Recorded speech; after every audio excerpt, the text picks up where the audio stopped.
Bonjour, je m'appelle Baranko Stéphane, je suis musicothérapeute au sein d'une maison de soins qui s'appelle Elysis et qui se situe au Luxembourg.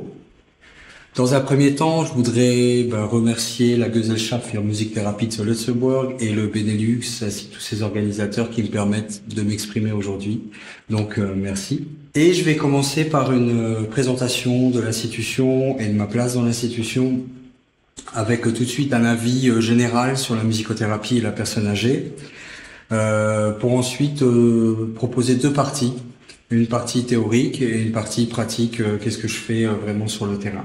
Donc, ce qui concerne la présentation de l'institution et de ma place dans l'institution, je vais commencer par dire que je travaille ici depuis 11 ans. Je suis d'abord entré ici comme éducateur. Il y avait déjà des groupes avec des personnes âgées, des groupes de musique mis en place par des collègues. Au vu de mon passé, donc j'ai été musicien intervenant et j'ai beaucoup utilisé la musique aussi dans le cadre de l'éducation spéciale. J'ai très vite intégré le projet musique de l'institution et pris également des groupes en charge. Et on appelait ça atelier à médiation musicale. Il y avait déjà un enthousiasme autour de la musique, il y avait déjà un certain résultat. Et ça a été sans difficulté qu'on a pu convaincre l'institution, la hiérarchie de former un professionnel à la musicothérapie. Donc je suis parti en formation financée par l'institution. Donc j'ai été soutenu par l'institution dans le cadre de la musicothérapie et encore aujourd'hui. J'ai fait la formation de musicothérapie et je suis diplômé depuis 2017. Depuis 2017, je pratique principalement la musicothérapie dans l'institution, mais il m'arrive d'endosser encore le rôle d'éducateur. Dans l'institution, on accueille des personnes âgées en perte d'autonomie psychique et ou physique. On rencontre les différentes pathologies qu'on peut rencontrer avec l'âge, donc les différentes démences, Parkinson, hémiplégie, des problèmes psychiques également. Donc on a aussi en soins palliatifs une prise en charge un peu particulière. Et souvent, on est face à de la comorbidité, c'est difficile d'établir un diagnostic précis. Avec la musicothérapie, on va travailler principalement chez les personnes qui ont des troubles de la communication et de la relation, ce qui reste assez large, et j'expliquerai donc dans la dernière partie les groupes avec lesquels je travaille. Voilà pour ma présentation et je voudrais donc donner un avis dès le début de cet exposé sur la musicothérapie et la personne âgée. C'est qu'à mon sens, de la petite expérience que j'ai ici, je pense que c'est une quasi-nécessité d'avoir un musicothérapeute dans une institution comme celle-là. Pourquoi ? Parce qu'il y a des constats déjà très simples qu'on peut faire sans même entrer dans des analyses scientifiques poussées, sans même parler de musicothérapie. Simplement, on peut prendre une personne qui a la maladie d'Alzheimer, à un stade avancé ou modéré de la maladie. On la met en situation d'écoute musicale. On voit, on va dire à peu près, c'est vraiment une approximation, 8 fois sur 10, le faciès qui va se modifier, elle va se mettre à chanter et parfois même avec les paroles justes et à bouger, parfois à danser également. Donc il y a une modification de l'humeur qui s'opère, qui va vers le positif et il y a des éléments même mémoriels, donc les paroles, des éléments qui reviennent qu'on croyait détruits par la maladie. Donc on voit qu'on atteint quelque chose qu'on n'arrive pas à atteindre tout le temps, qu'on peut croire détruire au vu de la maladie et de ce qu'on en sait. Et là, ça fonctionne et ça, il y a pas non plus de médicaments qui le permettent. Ces éléments mémoriels qui reviennent, qui plus est, qui sont en partie d'identité de la personne. Donc c'est quand même dommage de s'en priver. On sait qu'il y a un potentiel dans le média. Après, n'importe quelle musique ne fonctionne pas avec n'importe quelle personne et dans n'importe quel contexte. D'où l'importance d'avoir un musicothérapeute, quelqu'un qui connaisse le monde de la thérapie, qui connaisse le public, qui connaisse le monde de la musique. Donc un musicothérapeute. Mais je pense, au vu de ce constat-là, très simple, c'est quasiment une nécessité. Depuis les 11 années où je suis là, quand je vois les bénéfices de la musique et à quel point les gens aiment ça, et puis je vais après parler plus en détail des théories sur le sujet, ça paraît assez presque évident. Voilà. Donc c'est juste mon avis. Au niveau de la théorie sur la musique, à mon sens, il y a 3 caractères du média qui en font un média privilégié avec la personne âgée. Donc le caractère intime et ludique. Le premier caractère, c'est donc intime et ludique. Quand on parle de musique, on va plutôt être dans la sphère privée, la sphère intime et personnelle. Je vais citer Patrick Berthelon dans un livre qui s'appelle La dignité d'être. Il nous dit « Le sujet humain évolue en reflet et en résonance avec le monde sonore qui lui est support de développement, de communication, de structuration psychique et un indice spatio-temporel de sa condition d'être. » Il va parler également des traces musicales et donc mnésiques aussi, constituées tout au long de la vie comme la bande originale du fil de notre vie, avec des sons et des musiques, des refrains qui accompagnent et marquent l'histoire du sujet. Donc on voit que le son et la musique nous accompagnent tout au long de la vie. Nous accompagnent tout au long de la vie et marquent des événements de la vie, ont une certaine capacité mnésique particulière, notamment à atteindre la mémoire émotionnelle et affective. On sait aussi qu'il y a un caractère social dans la musique. Nos préférences musicales, nos schémas musicaux à terme se construisent pas uniquement mais principalement à l'enfance et à l'adolescence. C'est une période où la plasticité cérébrale est plus performante, même si elle est en capacité tout au long de la vie. Et c'est une période aussi pleine de chamboulements, où il faut s'extraire de la sphère familiale pour aller vers des groupes de pairs. On va écouter la même musique que les groupes de pairs, ou se diriger vers des groupes de pairs qui écoutent la même musique que soi.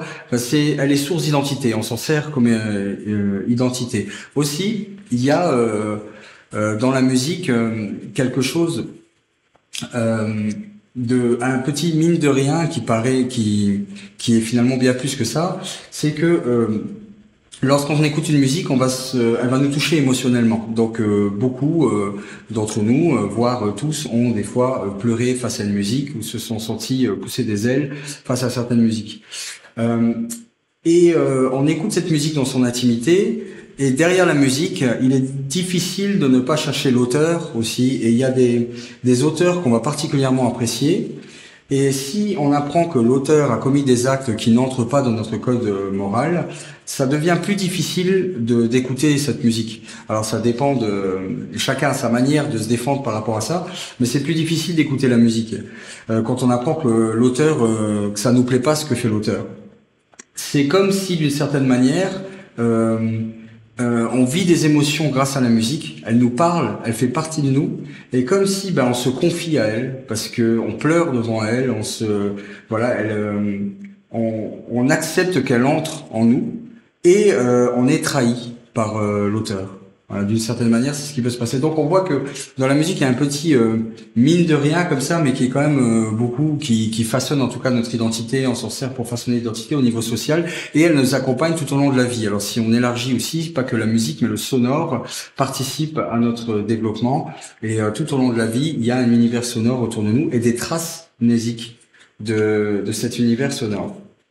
Donc on est dans le registre de l'intimité et du ludique, qui permet aux gens ici de décentrer leur attention de la maladie, à savoir aussi que c'est une maison de soins, donc ça reste une maison, un habitat. Ils ont laissé leur logement, certains c'était pas leur choix, c'est parfois leur dernière maison, pour certains ils le savent également. C'est une collectivité, ils n'ont pas forcément envie d'être en collectivité, donc c'est plus ou moins facile d'accepter tous ces aspects-là, et pouvoir proposer quelque chose qui appelle à eux, aux profondeurs de leur intimité, c'est quand même une chose intéressante dans une collectivité. Donc c'est un peu comme une petite maison dans la grande maison. Voilà, donc il y a ce premier caractère ludique et intime du média, très intéressant pour la personne âgée. Un deuxième caractère, c'est le caractère pénétrant, émotionnel et enveloppant. Avec la musique, on a la possibilité d'aller chercher la personne de l'intérieur, d'aller la toucher au niveau des émotions et donc de modifier l'humeur. On sait aussi qu'on n'entend pas uniquement avec les oreilles, mais qu'on va entendre aussi avec les os, de par la vibration. Et une personne, par exemple, en soins palliatifs, qui a plus beaucoup de possibilités de réaction et qui a des difficultés cognitives, on va pouvoir quand même aller capter la personne, la toucher au niveau émotionnel, essayer de la mettre en mouvement de l'intérieur et donc éventuellement de modifier l'humeur et de travailler avec. Donc on est sur la capacité restante. On peut continuer à travailler avec les personnes au-delà des difficultés. Il y a un troisième caractère qui est le caractère non verbal du média. Donc du fait qu'il est non verbal, on sait que la parole est souvent inhibée en situation de souffrance. Et ici, on travaille aussi avec beaucoup de personnes qui ont des diverses aphasies. Si la voix ne peut plus s'exprimer, le corps a besoin de le faire. Et là, on va pouvoir continuer à entretenir une relation, continuer à entrer en communication au-delà des difficultés de la personne de par le non-verbal. À savoir qu'il y a des échanges non-verbaux, donc des échanges corporels, des échanges avec les instruments, mais la musique en soi constitue une forme permet de travailler la relation. Moi, j'ai un exemple avec une dame où la communication est très limitée. Les mots n'ont aucun sens quand on parle. Elle n'a pas la capacité. Elle est dans un stade avancé de démence. Mais je lui ai montré certaines musiques et je vois clairement qu'elle les connaissait parce qu'elle a chanté des refrains et elle m'a fait des remarques, elle m'a fait des grands yeux, elle m'a souri. Donc on est vraiment dans des sourires, dans des mimiques, on n'est pas du tout dans du verbal, mais c'est l'écoute musicale qui façonne la relation. Et je sais que là, à chaque fois que je monte sur l'étage, elle vient me voir tout de suite, elle me sourit, elle me parle et c'est notamment grâce aux diverses musiques qu'on a écoutées ensemble. Pas uniquement aux communications sonores, parce que si je lui donne un instrument, elle a beaucoup de mal à faire des questions-réponses ou des imitations. Elle ne fait pas grand-chose avec. Par contre, c'est dans l'écoute musicale qu'elle va être très réactive émotionnellement et qu'elle va se confier à moi avec sa manière de se confier, sa manière non verbale. Donc, on est sur du non verbal, donc on a toujours possibilité d'aller atteindre la capacité restante. Et donc, en gériatrie, la capacité restante, c'est quand même des maîtres mots. Permettre d'aller de valoriser la personne, de ne pas la mettre en échec et de lui continuer à lui donner envie, de générer encore du désir, de l'envie au-delà des difficultés. Donc on est sur la capacité restante. Un caractère intime et ludique, un caractère pénétrant, émotionnel et enveloppant et un caractère non verbal qui en font un média vraiment intéressant pour la personne âgée. Je voulais vous présenter quelques études qui explicitent davantage encore ça. Ce potentiel à atteindre le lieu de la santé. Donc la première étude, ce sera Daniel Lévitin, qui est un psychologue cognitif, neuroscientifique, écrivain, musicien et producteur. Il parle du feu d'artifice neural. Donc lui, il nous explique que lorsqu'on observe un cerveau en situation d'écoute musicale, on assiste à un feu d'artifice neural. Pourquoi ? Parce que les différents éléments musicaux, donc le rythme, le timbre, la mélodie, l'harmonie, etc. Également, on a parlé tout à l'heure de l'aspect social de la musique, la mémoire. Tous ces éléments-là sont analysés dans des parties différentes du cerveau. Et elles forment un tout avec un décalage temporel. Donc elles sont pas analysées au même moment, mais c'est tellement infime qu'on ne s'en rend pas compte. Chose qui explique vraiment le potentiel du média à atteindre le lieu de la santé. Donc, on travaille avec des personnes qui ont des maladies neurodégénérescentes, et là, on peut toujours aller capter la personne via ce qui fonctionne. Donc, le feu d'artifice neural de Daniel Lévitin. Il y a une autre étude de Joseph Ledoux, qui est psychologue et professeur de sciences à l'université. Il nous parle des routes cérébrales. Donc, c'est les différents chemins qu'on prête à stimulus émotionnels. On sait qu'il emprunte simultanément toujours deux routes. On parle de route du bas et de route du haut. La route du haut va passer par le thalamus, le cortex sensoriel, l'hippocampe, l'amygdale, et puis va donner une réponse émotionnelle. Donc la route du haut va passer par le cortex sensoriel, ça veut dire que ça va donner une réponse plus lente, mais plus précise et plus consciente. La route du bas, on sait que le stimulus va également toujours emprunter cette route-là, cette route du bas, et va passer directement du thalamus aux amygdales cérébelleuses, et puis va donner une réponse émotionnelle. Ça veut dire qu'on peut se retrouver dans un lieu bruyant, comme une boîte de nuit. On peut discuter avec une personne, être attentif au discours de la personne, comprendre ce qu'elle nous dit. Donc notre cognition est vraiment dirigée vers la personne, sans écouter la musique, et pourtant on va taper du pied. La musique, elle pénètre quand même. Et voilà, on sait qu'elle emprunte toujours ces deux chemins-là, les deux routes qu'on appelle route du haut et route du bas. Ce qui était très intéressant avec des personnes âgées, notamment, on peut parler dans le cadre de soins palliatifs, où il y a beaucoup de possibilités de réaction. On peut toujours aller capter la personne. Aussi, toutes les personnes qui ont des difficultés cognitives, au-delà des difficultés, on peut aller les chercher via la route du bas. Voilà. Si on parle de musique et anthropologie, donc par exemple un homme préhistorique, il entend un son, il a peur, il court. On sait qu'il y a un lien entre le son, l'émotion et le mouvement. Ce qui est lié notamment au cervelet, qui s'occupe principalement de la coordination des mouvements et qui est lié aux émotions. Donc il y a ce lien-là qui est largement visible et intéressant ici pour dynamiser corporellement les gens également dans l'institution. Et ça se voit beaucoup. Bon, il y a beaucoup de personnes qui se lèvent pour danser. Encore il y a pas longtemps, j'avais une chorale, il y a une résidente qui s'est levée, qui a été chercher une soignante et qui a dansé. On a aussi en place des thés dansants qui fonctionnent beaucoup. Les résidents adorent. Et j'ai un exemple à ce niveau-là, qui est pas, donc c'est pas une personne qui a dansé, mais je trouve que c'était vraiment un exemple intéressant. C'est une madame qu'on peut appeler Madame P, qui est italienne, qui a un Alzheimer à un stade avancé de la maladie, qui est dans beaucoup de plaintes, très anxieuse, beaucoup de plaintes. Elle répète souvent oh mon Dieu, donc Odi, Odio en italien. Et elle chantait quand elle était plus jeune. Donc elle chantait des chants lyriques. Voilà, donc j'ai fait une recherche avec son mari aussi qui m'a donné des musiques qu'elle écoutait beaucoup, qui lui-même est musicien. Donc j'avais un répertoire un peu sur mesure. Et là, je vais en séance avec elle. Elle est affalée sur le fauteuil, donc dans le salon, mais vraiment affalée, à moitié endormie. Et donc je commence la séance sans la brusquer, tout doucement en essayant de m'accorder, donc à l'état dans lequel elle est, y aller doucement, progressivement et l'amener à la dynamiser, essayer de la dynamiser tout doucement. Donc j'amène des écoutes musicales au fur et à mesure, et je vais pas rentrer dans tout le détail de la séance, mais c'est surtout la fin de séance qui est intéressante. Donc je la remercie d'avoir partagé le moment avec moi, d'avoir échangé. Je lui explique que je reviendrai le lendemain et que je vais la laisser en laissant une petite musique. Voilà, je vais mettre de la musique et je vais m'en aller doucement.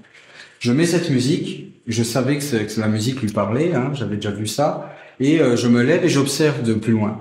Et là, je vois que elle a les yeux qui s'ouvrent davantage. Elle se met à émettre des petits sons. Il n'y a pas vraiment de paroles, elle chante pas vraiment, mais on voit qu'elle veut chanter avec. Mais bon, c'est juste des sons qui sortent.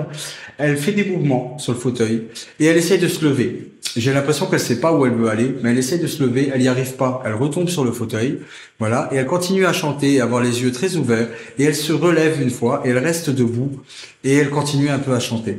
Et je pense qu'elle savait pas du tout où elle voulait aller, mais qu'il y a vraiment eu un élan émotionnel qui lui a donné envie de se lever, et c'était vraiment pour expliciter ce lien entre son mouvement et émotion, qu'il existe et à quel point c'est intéressant pour dynamiser les personnes de l'intérieur. Voilà, donc c'était la situation de Madame P. Si on parle de musique, anxiété et douleur, donc une autre étude qui est aussi faite par Daniel Lévitin, il explique que lorsqu'on écoute certaines musiques, on observe une chute du taux de cortisol et d'adrénaline.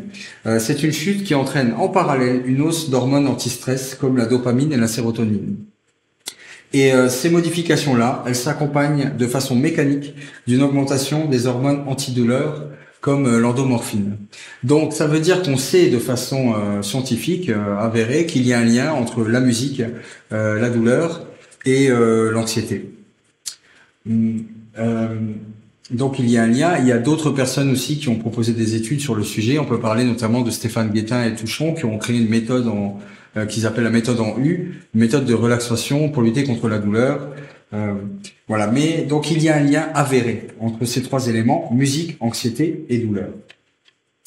Voilà 4 études que je voulais partager avec vous. Donc 3 caractères du média et 4 études.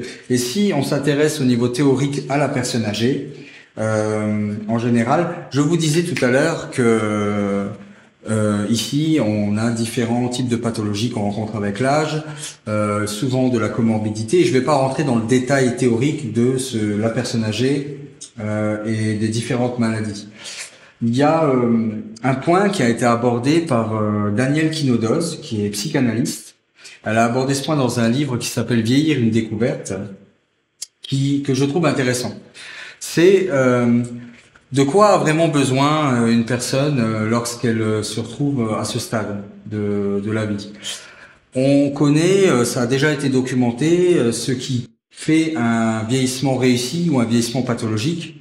On sait évidemment que une grande douleur physique, une maladie importante complique le vieillissement. Le maintien d'une activité sociale favorise un vieillissement réussi, bon, etc. Il y a des données comme ça qui sont déjà documentées, mais elle en parle d'une autre façon. Elle va expliquer que ce qui est important à ce stade, c'est de trouver du sens à son existence. Alors je vais citer quelques éléments. Elle parle du travail de vieillir qui consiste à tenter de porter un regard sur l'ensemble de notre histoire personnelle afin de situer la fin de vie dans sa trajectoire totale avec son début et sa fin.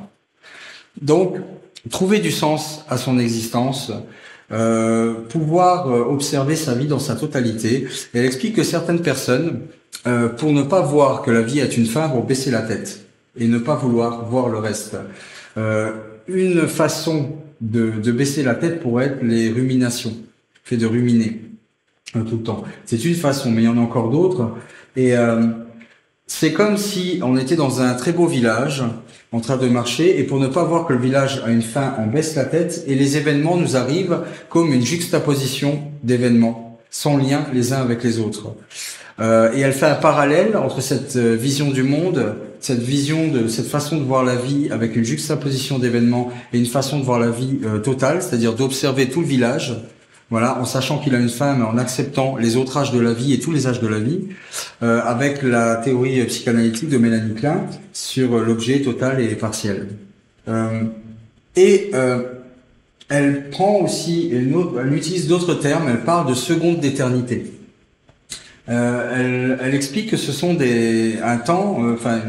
c'est un moment hors du temps, où la personne, elle ne va plus être avec sa maladie, elle ne va plus être dans des ruminations, ce genre de choses. Elle est vraiment tout à ce qu'elle fait, et que ce genre de moments sont importants à partager avec la personne pour qu'elle puisse accepter la situation et observer le village dans sa totalité.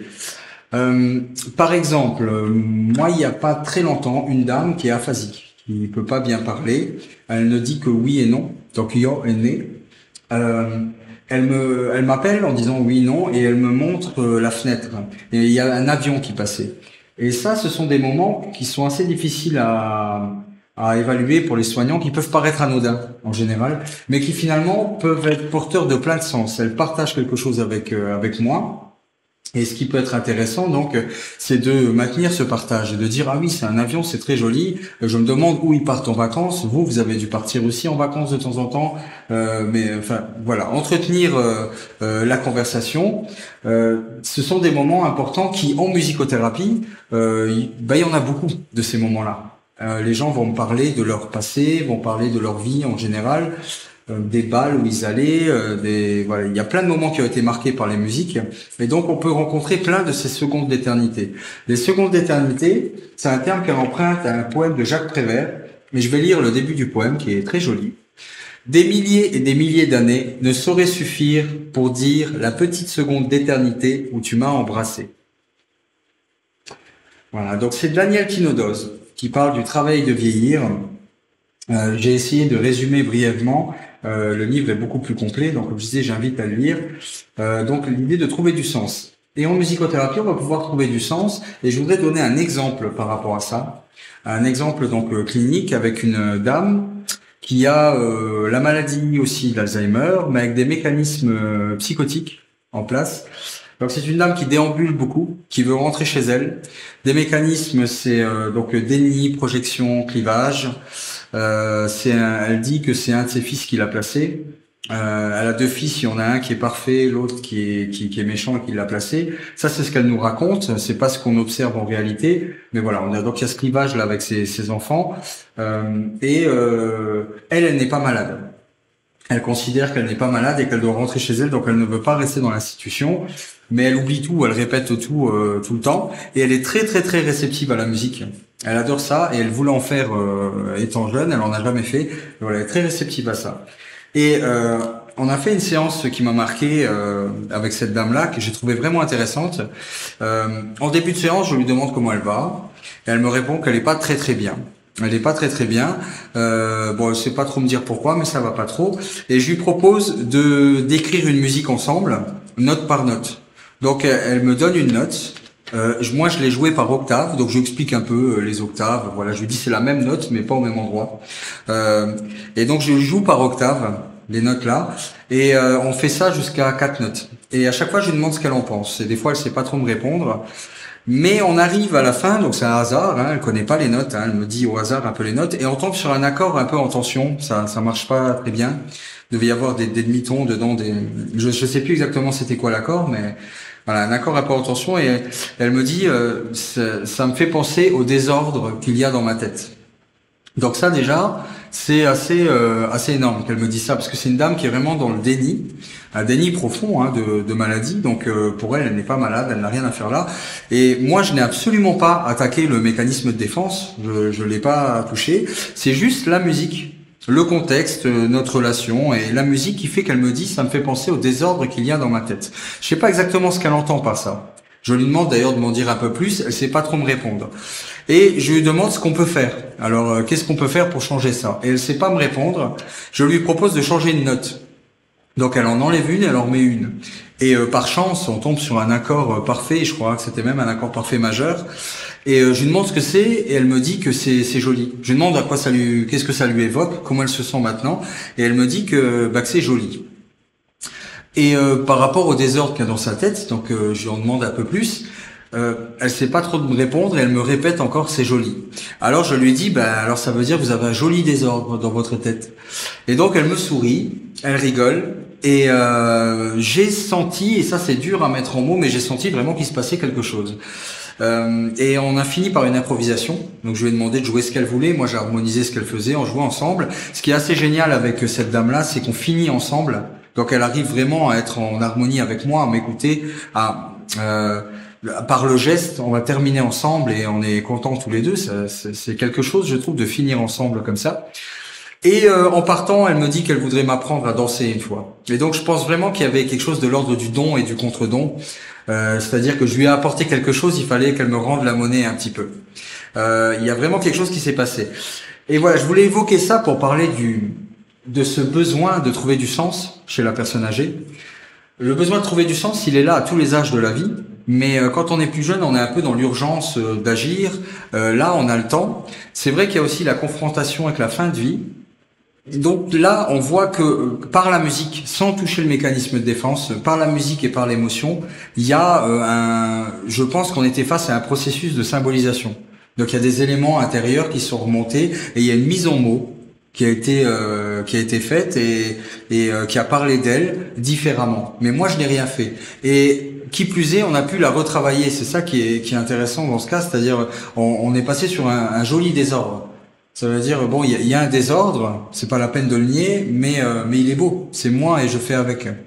Et, bon, en tout cas, on a la possibilité de s'exprimer, d'essayer de trouver du sens comme ça. Il y a, par l'émotion et par la musique, des éléments du passé, des éléments de soi, des éléments internes qui remontent. On va pouvoir les mettre en mots et chercher du sens. Et c'est important pour le travail de vieillir. Je parlais tout à l'heure de la confrontation aussi avec la fin de vie. On sait que l'angoisse de mort est finalement une angoisse comme toutes les angoisses, dans la mesure où il y a des personnes de 20 ans qui montrent une angoisse de mort, et il y a des personnes de 90 ans, et j'en ai connu ici, qui montrent qu'elles n'ont pas du tout d'angoisse de mort. Moi, j'ai connu une personne âgée, une fois, qui me disait, donc sa femme était dans l'institution, elle est partie, et il nous disait, moi j'ai très bien vécu, j'ai des enfants, j'ai des petits-enfants, j'aime la vie que j'ai eue, et maintenant j'aimerais partir, rejoindre ma femme, j'ai plus rien à attendre ici, et j'aimerais partir. Dans certains cas, on peut entendre des éléments de la dépression. Mais là, c'était pas le cas. Donc voilà, il y a des personnes qui acceptent très bien et qui ont 90 ans, et il y a des personnes qui ont 20 ans et qui ont des difficultés avec la mort. C'est bien, et pourtant la mort, elle est là dans les deux cas, et elle est même plus proche à 90 ans. Donc on voit que le problème, c'est pas la mort, c'est un problème avec des objets internes. Et l'idée, donc quand on parle de trouver du sens, c'est ça, c'est de pouvoir remanier ses souvenirs, remanier les objets internes pour permettre d'entretenir de bonnes relations avec eux. Et c'est ce qui s'est passé avec madame dans cet exemple-là. Mais voilà, c'est que l'émotion permet de mettre en mots et on va pouvoir remanier les choses et trouver du sens. Donc c'est la théorie sur la personne âgée que je voulais partager, je la trouve assez intéressante. Et donc voilà, Daniel Quinozos, Vieillir une découverte. Je voudrais maintenant parler de la pratique et ce que je fais précisément sur mon lieu de travail. Donc depuis que je suis sorti de formation, ma pratique a beaucoup changé. Dans un premier temps, tout mon dispositif était axé sur les séances de musicothérapie. Ce que je trouve déjà, c'est pas rien de faire des séances de musicothérapie intéressantes, de pouvoir construire des groupes intéressants, de les évaluer correctement, etc. Mais par la suite, de par l'expérience que j'ai d'ici, mon observation personnelle, et aussi je pense que le Covid, la période du Covid, a changé aussi mon regard sur les choses, parce que j'avais plus accès à ma salle de musicothérapie, qui est ici d'ailleurs, voilà, la salle de musicothérapie. Je n'y avais plus accès, et donc j'ai dû agir différemment, intervenir d'une autre manière et considérer la musicothérapie d'une autre manière. Et là, je pense avoir trouvé une autre façon de la penser et qui me paraît plus proche de la réalité. C'est à discuter, mais personnellement, c'est comme ça que j'agis sur le terrain en tout cas. Voilà, c'est-à-dire que, à mon sens, je dois, outre le travail des séances de musicothérapie, donc pour éliminer les symptômes, il faut que je favorise un environnement qui soit en harmonie avec les besoins des résidents, donc tout l'environnement. Et il faut que je porte un regard donc sur tout l'environnement sonore. Et donc pour ce faire, j'ai 3 rôles dans la maison. Le premier rôle, c'est le rôle des séances de musicothérapie proprement dites. Un deuxième rôle que j'ai appelé la vie quotidienne. Et un dernier rôle qui est événementiel. En ce qui concerne les séances de musicothérapie, le premier rôle. Donc les séances de musicothérapie, c'est les séances comme on les entend, comme on les apprend en formation, avec des objectifs, une évaluation, la volonté d'éliminer des symptômes. J'ai un groupe de 5 personnes avec des capacités cognitives préservées, qui ont plutôt des difficultés d'acceptation du placement, une tendance à l'isolement. Et là, je suis en train de faire avec eux une biographie musicale. Donc, je propose des périodes de la vie. Donc moi, j'ai déjà quelques musiques en tête, mais je leur propose des périodes de la vie et eux doivent me donner des musiques qui leur parlent de ces périodes-là. Et donc avec donc j'ai Internet, je vais proposer des musiques, les musiques que eux me proposent. Voilà. Et donc c'est très intéressant. Il y a des choses je m'y attendais pas. Et après je le mets par dessin. En fait, je fais une frise chronologique. Voilà. Donc ce groupe-là, on n'a pas fait que ça. À un moment, on a dessiné aussi sur des sensations, des émotions. Je leur donnais des mots et puis on dessinait dessus et je leur mettais des musiques aussi en relation. Bon, on a fait d'autres travaux comme ça avec eux.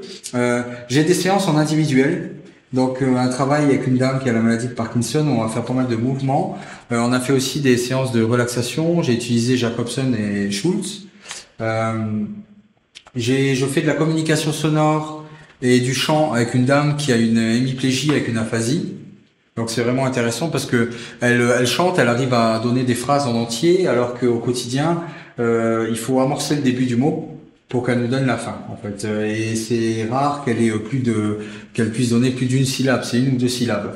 Et là, elle donne des phrases entières, avec la musique. Et c'est même pas moi qui amorce, c'est la musique qui amorce le mot. Donc c'est vraiment intéressant. Elle y arrive pas toujours, mais on travaille et c'est le maintien des capacités, mais c'est surtout au niveau psychologique que c'est intéressant pour elle parce que ça continue à donner envie. Un peu comme si on perd un membre et que là, l'espace de la séance, au moins on le retrouve. Et donc c'est vraiment intéressant. Et de la communication sonore aussi où on va échanger sans la voix. Il y a tout un travail en soins palliatifs dans la maison. Donc, lorsqu'une personne est en soins palliatifs, j'ai la possibilité de réorganiser mon emploi du temps pour aller voir la personne tant que nécessaire. Il y a encore pas très longtemps, il y a une dame qui était en soins palliatifs chez nous et j'ai été la voir tous les jours, à peu près un quart d'heure. Voilà, un quart d'heure, 20 minutes. J'aurais pu prendre plus, en fait, je fais en fonction de ce qu'il y a besoin pendant la séance. Et là, ça me semblait suffire. Aussi, il y a un dispositif qui est mis en place. Donc, on est 3 principalement à s'occuper de ça. Il y a j'ai une clé USB avec de la musique spéciale soins palliatifs, mais j'ai aussi une clé à utiliser de façon sur mesure. Quand je sais ce que la personne écoute et j'ai des outils pour essayer de le savoir. là je vais lui mettre des musiques en fonction de ce qu'elle écoutait pour le soin palliatif. Donc ça c'est pour les soignantes, elles peuvent mettre ça dans la chambre pour la dame et de temps en temps l'éteindre. Donc faire de la nuance, allumer, éteindre, ne pas laisser allumer tout le temps. Donc ça c'est des choses qui sont expliquées aux soignantes et que les soignants peuvent utiliser. On a aussi de l'aromathérapie, on a un chariot Schnuzelen, on a d'autres choses donc pour les soins palliatifs. Et moi je m'occupe de la partie musicale donc avec cette clé là et aussi mes interventions. Et donc une évaluation des interventions, j'ai des tableaux d'évaluation sur le faciès, la respiration, les mouvements et les paroles aussi parfois de la personne. Enfin, voilà, différents tableaux d'évaluation et il y a une évaluation aussi qu'on doit faire différente sur l'étage pour toute la maison, pas que la musicothérapie. Voilà, donc il y a un système soins palliatifs un peu particulier. J'ai des personnes en soins palliatifs. J'ai un groupe de personnes qui ont une démence dans un stade avancé de la maladie. On va faire beaucoup de communication sonore, d'écoute musicale. On fait aussi des jeux vocaux.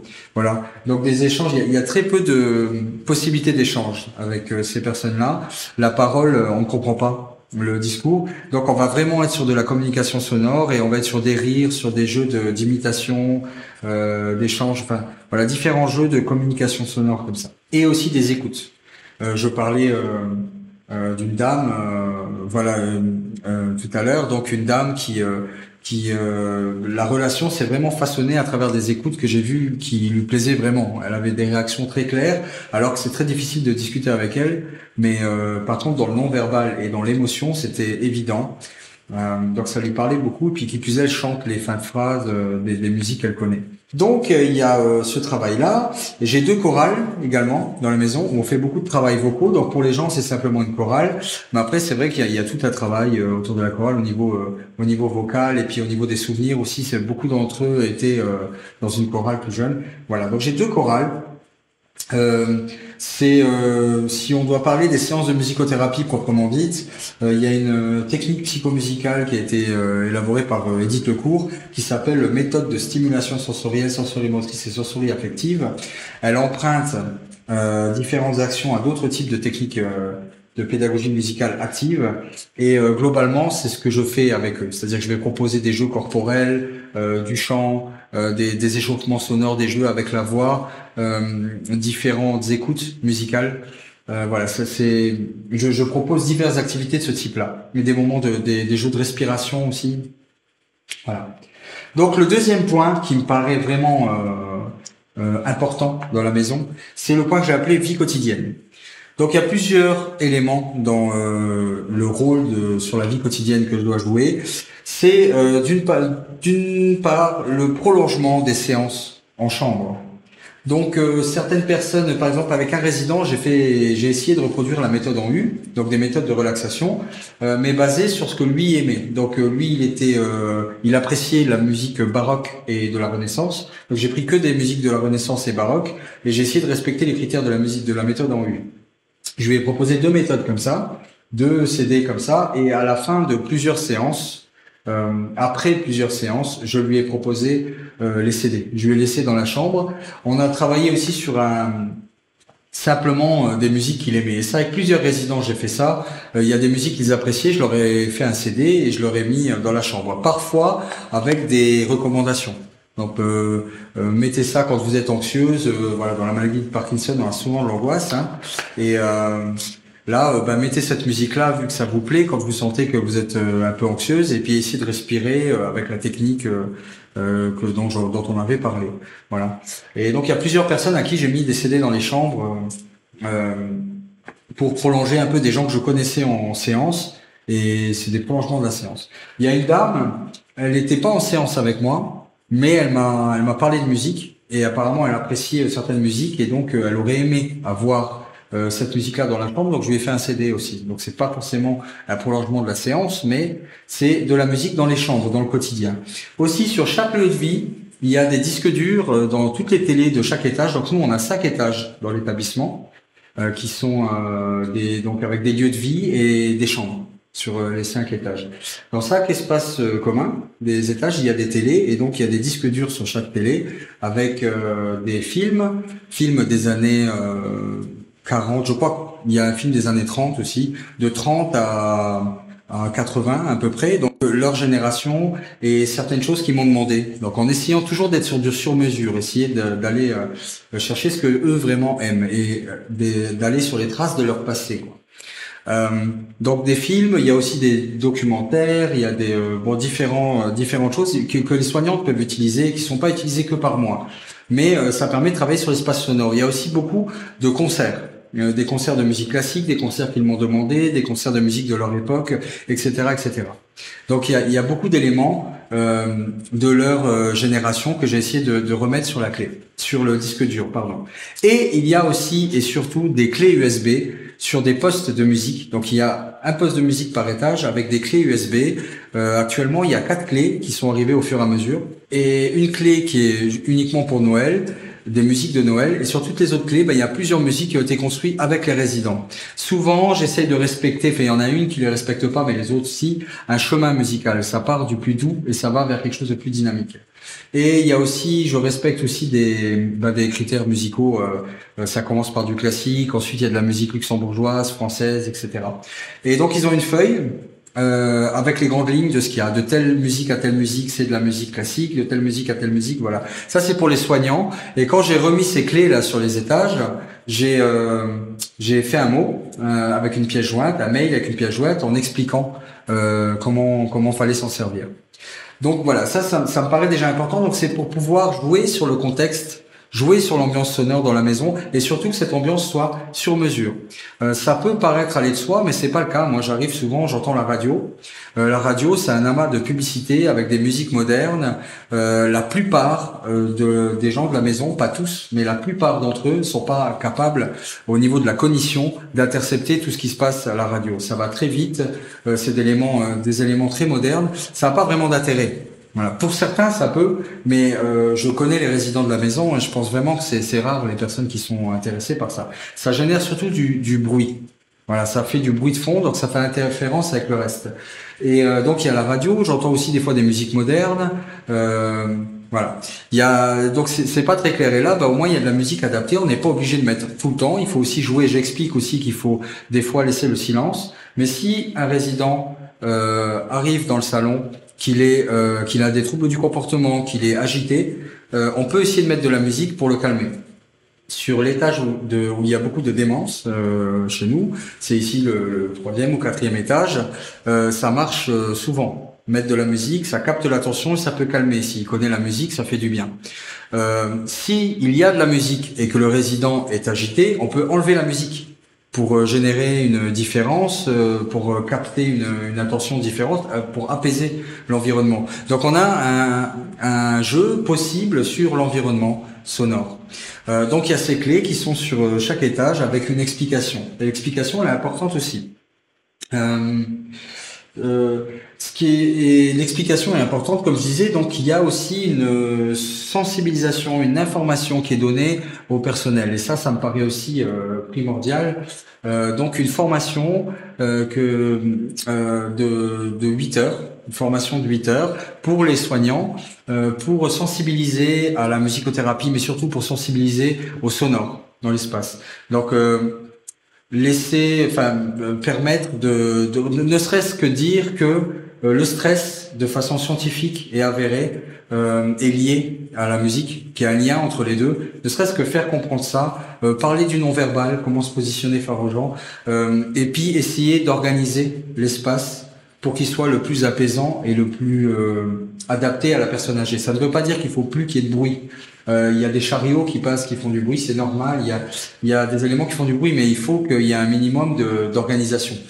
Si je fais un atelier et qu'il y a quelqu'un qui fait la vaisselle à côté, ce qui arrive souvent, qu'il y ait des gens qui sont en train de discuter dans le bureau, là ça devient compliqué. Il faut qu'il y ait une organisation. Mais chacun fait bien son travail, c'est pas la question, mais c'est important de pouvoir en parler et qu'il y ait une prise de conscience de l'environnement sonore et de l'impact que ça a sur la personne âgée.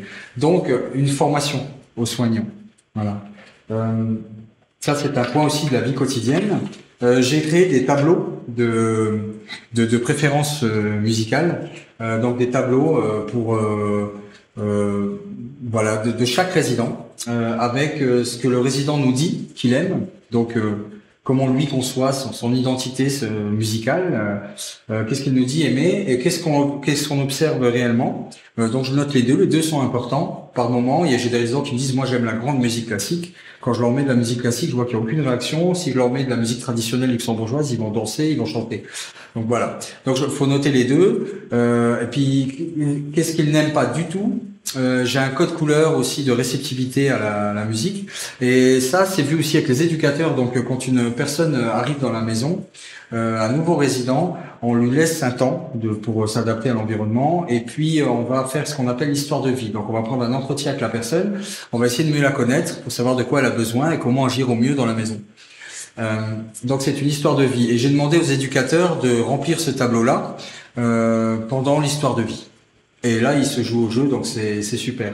Donc c'est pour essayer vraiment d'aller au plus près de la personne et de connaître la personne au mieux. Donc voilà. J'interviens aussi au piano lors de certains repas à midi. Donc je fais de la musique relaxante au piano, donc notamment sur les étages d'aimants où il y a certaines personnes qui restent 10 minutes à table, qui se lèvent, qui partent, qui aiment pas rester là. Et là, ça permet, au niveau de la santé et de l'hygiène alimentaire aussi, ça permet, d'y rester plus longtemps. Là, ils vont des fois chanter, et donc il y a un intérêt même au niveau alimentaire. Pour les soignants, ça peut donner une autre forme de communication. Voilà, vous entendez cette musique, etc. Comment elle est. Donc on va vers une communication plus positive. Donc bon, il y a plein d'intérêts. Puis ça a été évalué par les soignants aussi. Ça fonctionne, ça plaît. Donc je vais une fois toutes les 2 semaines jouer du piano sur les étages. J'y vais plus souvent sur les étages d'aimants. Donc je vais une fois par semaine sur les étages d'aimants, une fois toutes les 2 semaines sur les autres étages. Voilà. Au niveau le dernier point, c'est le point événementiel. Donc je travaille sur l'événementiel.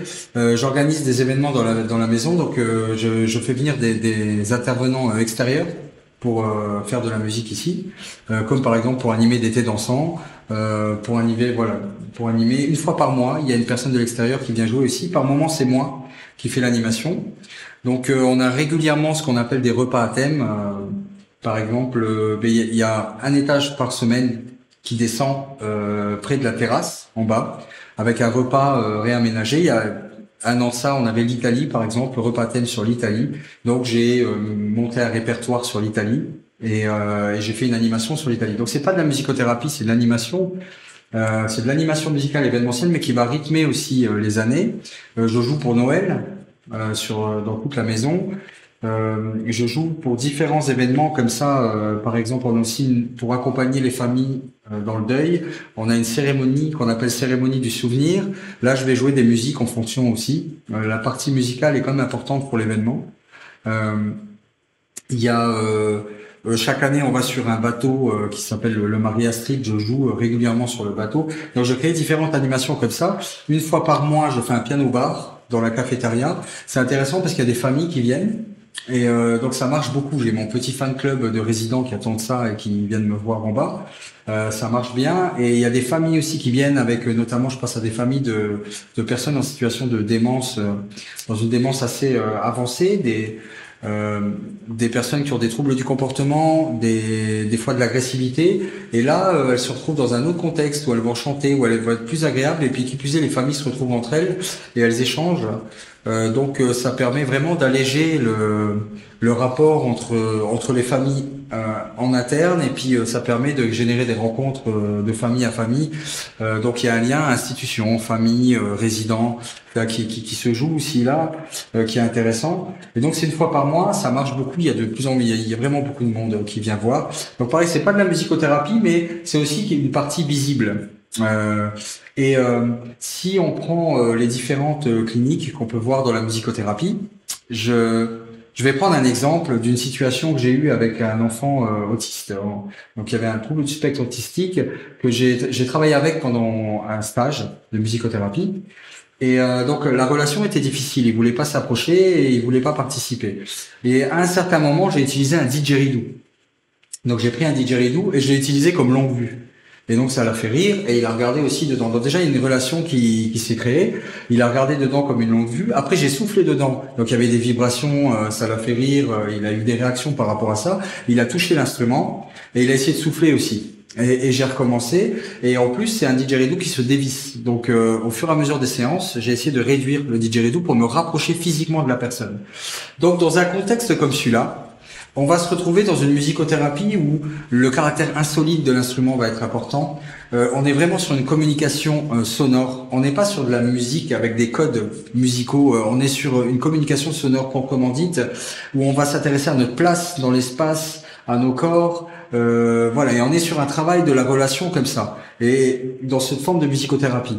Chez la personne âgée, il m'arrive de faire ce genre de choses, mais c'est plutôt rare et ça marche pas toujours vraiment correctement. Ça peut, par moment, ça dépend avec qui je le fais et comment je le fais, mais globalement, on va plutôt parler de réminiscence. C'est des personnes qui ont un passé, qui ont un certain rapport à la musique, et voir des instruments insolites de temps en temps, ça peut être intéressant, mais ce qui vraiment génère une grosse émotion, va aller chercher de l'intérieur et permet de trouver du sens, comme on le disait tout à l'heure, c'est des éléments de leur passé, c'est des musiques qui leur parlent vraiment. Donc, jouer pour de vrai, être capable de jouer pour de vrai, de vraiment jouer de la musique et d'harmoniser ce qu'ils font et de jouer des vrais morceaux qui leur parlent, je trouve que c'est important dans la clinique de la personne âgée. C'est-à-dire que si je travaille avec des personnes en situation d'autisme, par exemple, on est dans autre chose. Je suis pas obligé de jouer du piano. Par moment, j'ai travaillé avec des enfants. Il fallait même que j'évite de jouer bien du piano. Il fallait que je me mette en accord avec la personne. Et là, pour me mettre en accord avec les personnes âgées, par moment aussi, je parlais tout à l'heure d'improvisation musicale. Là, je dois me mettre au niveau de la personne. Mais il est toujours intéressant d'harmoniser ce qu'ils font. Et donc, je vais plus jouer des vrais morceaux, et je pense que ça fait partie aussi de la clinique de la personne âgée. Voilà, le fait de jouer des vrais morceaux de leur époque et de leur montrer des vrais morceaux de leur époque, et de jouer, c'est pas de la musicothérapie, mais c'est aussi la partie visible qui les soignants, les familles sont souvent très contents de ça et le demandent. Et donc elles sont contentes, elles viennent me voir en disant qu'elles sont ravies de voir leurs parents contents de chanter comme ça, et elles me demandent mais quand est-ce que vous revenez, quand est-ce que vous faites la musicothérapie. Et donc le fait de me voir en événementiel, ça a tendance curieusement à me crédibiliser au niveau de la musicothérapie. En réalité, ils savent pas vraiment ce qu'est la musicothérapie, sauf ceux à qui j'ai eu l'occasion de l'expliquer, mais ils savent pas vraiment. Donc je ne sais pas si c'est une vraie crédibilité, mais en tout cas, ça donne envie aux parents de voir leurs grands-parents venir avec moi. Et donc ils les encouragent, et les grands-parents, ça leur donne confiance en moi, les résidents qui sont ici, ça leur donne aussi confiance en moi, et donc ils sont ravis de venir me voir, me parler de musique, et de voir que je sais jouer, et de parler de musique avec moi, et d'échanger sur les musiques qu'ils ont écoutées, sur leur capacité à eux. Ils sont ravis de le faire. Donc il y a quelque chose dans la clinique ici qui fait que jouer vraiment de la musique et faire de l'événementiel, c'est pas complètement anodin non plus. J'ai ce sentiment-là.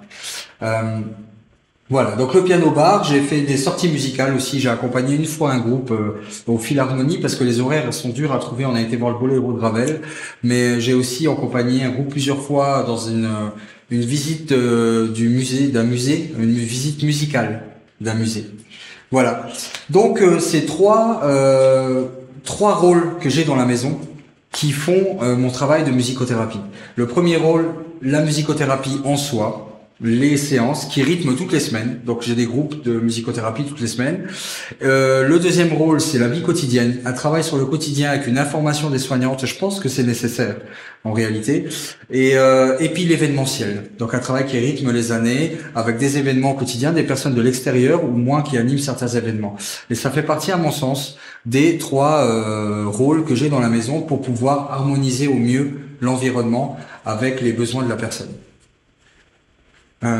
Donc, en conclusion, j'espère avoir explicité cette nécessité d'un musicothérapeute dans une maison de soins, à quel point ça peut fonctionner. J'ai essayé de donner quelques éléments cliniques, des vraies situations que j'ai vécues avec des résidents. Je vous remercie beaucoup pour l'écoute. Je voudrais maintenant vous proposer une musique. Finir en musique, et je reste quand même dans le thème. C'est une musique qui avait été réalisée en séance. J'étais rentré dans une séance en demandant à la personne comment elle allait. Elle m'a dit qu'elle allait pas très bien, et donc je lui ai dit que j'allais faire une musique en fonction d'elle, que j'allais appeler cette musique par son nom. Donc j'ai appelé la musique par son nom, hein, et je lui ai demandé comment elle se sentait. Donc elle me dit pas très bien, et donc je lui ai dit que j'allais faire une musique qui serait pas très bien, mais que j'allais essayer de l'emmener vers quelque chose de mieux. Voilà. Donc c'était improvisé. Je sais un petit peu maintenant ce que je vais faire, mais au départ c'était une improvisation. Donc là on va être dans une semi-improvisation de quelque chose qui va de plus sombre à quelque chose de plus gai, de l'ombre à la lumière, comme ça. Donc je vais essayer de vous emmener aussi. Et je vous remercie beaucoup pour votre écoute. Merci. Et je vous souhaite une bonne écoute. Merci.